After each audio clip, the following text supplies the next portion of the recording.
Hello guys, welcome back to the channel. Hope you're doing great. So the will of late Nigerian billionaire Chief Emmanuel Iwuanyanwu was read a few days ago, and it has left Nigerians confused and social media in uproar, as it is said that the late chief included a shocking clause in his will which prevents his young widow from remarrying if she intends to keep the property that he willed to her.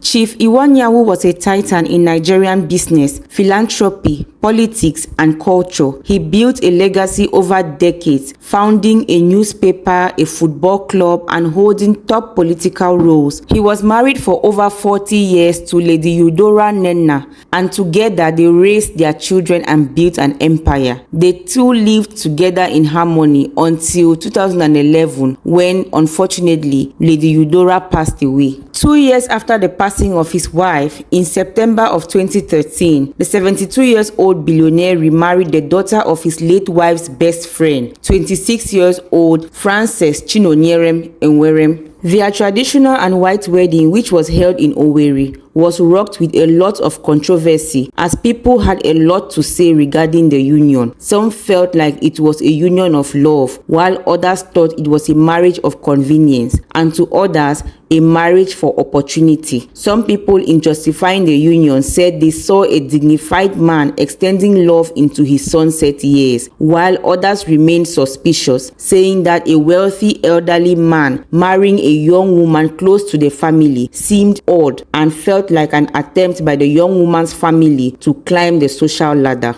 Even the chief's adult children at the time faced a lot of backlash, as they were accused of opposing the marriage, but his daughter publicly denied that, saying, "We wish him well. Papa is an old man. We should not give him stress." Fast forward to July of 2024, Chief Iwuanyawu passed away at the age of 81. The nation grieved. Tributes poured in from President Tinubu, Peter Obi, Charlie Boy, and traditional groups, amongst others, lauding his leadership and generosity. Now, almost 1 year after his passing, the will of the late billionaire has been read, and his property, according to those who were present, was equitably distributed. But what is causing the frenzy on social media is the clause that he included when it came to his young widow's share of the property. It is said that he categorically wrote in the will that the now 37-year-old widow would lose all that he has given her if she eventually remarries. This news has sparked a lot of reaction on social media, as some people feel like it is unfair for him to tie her down and indirectly prevent her from remarrying even after he has passed away,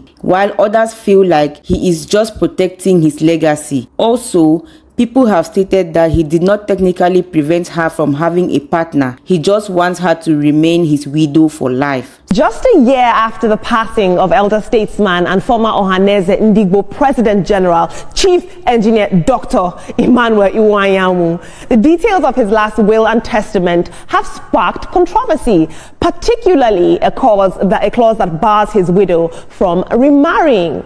Now, Chief Emmanuel, who died on the 25th of July 2024 at the age of 82, left behind significant assets reportedly spread across Abuja, Imo, and other parts of Nigeria, all of which were read and allocated on the 16th of June. Now, while the bulk of his estate was equitably shared among his 5 children, attention has zeroed in on a clause that directly affects his 37-year-old widow, Frances Chinonyerem, who he married in 2013 at the age of 72, when she was just 26 years old. Their union produced 1 son. Now, according to this will, Frances is entitled to a portion of the late chief's estate, but only on the condition that she remains unmarried. Should she remarry, the document states that she will automatically forfeit her inheritance. The question now is this restriction patriarchal and punitive, especially considering the age difference and the fact that Frances was in her 20s when she married the then septuagenarian? It's obviously not unusual in some elite Nigerian families to use inheritance as a tool to control widows' choices after death. The question I want to ask is that why is a widow's freedom policed while a widower's freedom is guaranteed? If he was a man, they'll tell him, you have to marry, you are a man, you must have somebody in your house. But because she's a girl, it's different. It's double standards if you ask me, but what do I know? Let's take a look at social media. At Oka Ewa says, it was a smart move. My late boss died, leaving about 37 billion in properties and cash for his wife and 5 children. 3 years after his death, the woman married another man and is now bearing the new husband's name. If only he had done something like this. Congrats to the happy couple. Amarachi says, that was the will of the dead. If I may ask, why should the woman married to such a great man even think of remarrying?